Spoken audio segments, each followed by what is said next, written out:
Karl Marx. This is the third lecture on Karl Marx और इसमें उसकी हम डिस्कस करेंगे his concept of base superstructure ideology की जो वो बात करता है. सो कार्ल मार्क्स कहता है कि सोसाइटी का जो स्ट्रक्चर है वो दो हिस्सों में डिवाइडेड है. One is the economic base and the other is the superstructure.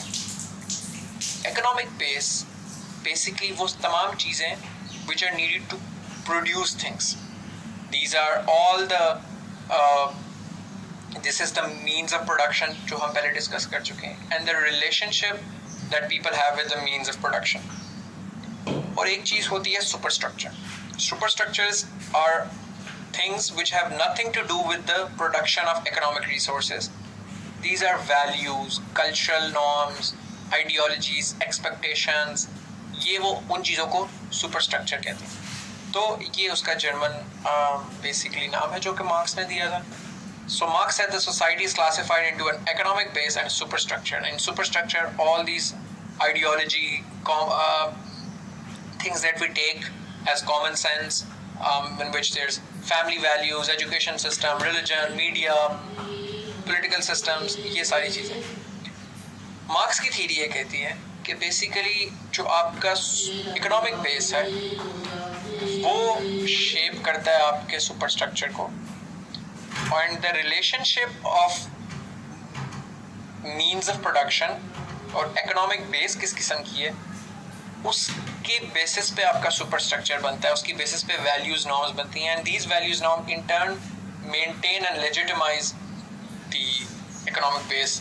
वो उस इकोनॉमिक सिस्टम को रीइंफोर्स करता है. So it's a self reinforcing system. तो वो बेसिकली यही कह रहा था कि किस तरीके से कैपिटलिस्ट इकोनॉमिक स्ट्रक्चर मुआशरे को इस तरीके से सोशली इंजीनियर करता है कि जितने सोसाइटी के इंस्टीट्यूशंस हैं, family, law, culture, politics, religion, ये सारी चीज़ें लोगों में एक टेसिट एक्सेप्टेंस क्रिएट करती हैं to the capitalist system, and this is what Marx calls how the capitalist system is able to exploit people in perpetuity. So ये जितने different तरीके के आपके superstructure के values हो सकती हैं, social institutions, politics, law, social norm, culture norms, आपकी reasoning capacities, evaluative powers, ये सारी की सारी आपकी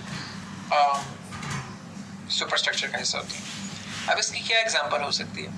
इसकी example इस तरीके से हो सकती है कि for instance आप अगर हमारे मुआशरे में देखें नोशन ऑफ सक्सेस, तो मार्क्स के मुताबिक चूँकि इकोनॉमिक स्ट्रक्चर कैपिटलिस्ट है तो नोशन ऑफ सक्सेस भी यही होगा फिर कि किसके पास ज़्यादा पैसा है. So he who owns more wealth will be considered successful.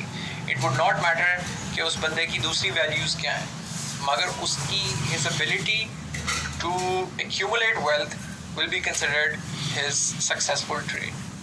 तो इसी तरीके से वो ये कहता है कि एक तो वैल्यूज़ इस तरीके से सेट होती हैं और इसकी वजह क्या है. There are multiple reasons for this which you can obviously right.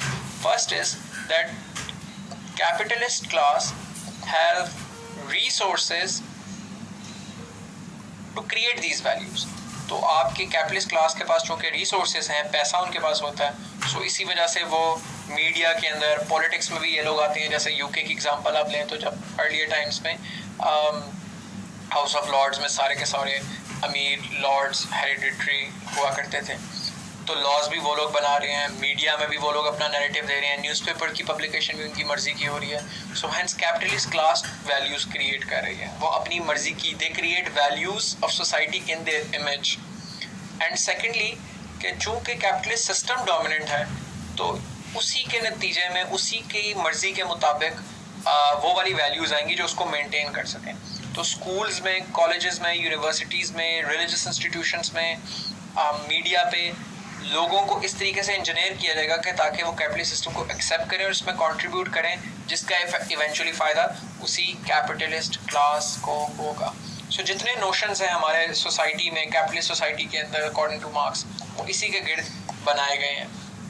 तो फॉर इंस्टेंस चूँकि अगर हम हिस्टोरिकली बात करें तो white people had owned means of production, तो अगर हम मार्क्स की थ्योरी को अप्लाई करें ये वाली, तो विल सी के since white own the means of production और कैपिटलिस्ट सिस्टम के अंदर, हैंस मुआशरे में एक डोमिनेंट व्यू भी पाया जाता है कि white people are intellectually more superior. इसी तरह जो मीनिंग ऑफ लाइफ, हमारी ज़िंदगी का क्या मकसद है, ये सारी चीज़ें भी कंज्यूमरिस्ट कल्चर और कैपिटलिस्ट कल्चर के अंदर आ गया हुआ है कि to make as much money as possible, to have as much property as possible, which effectively helps the capitalist class grow further rich.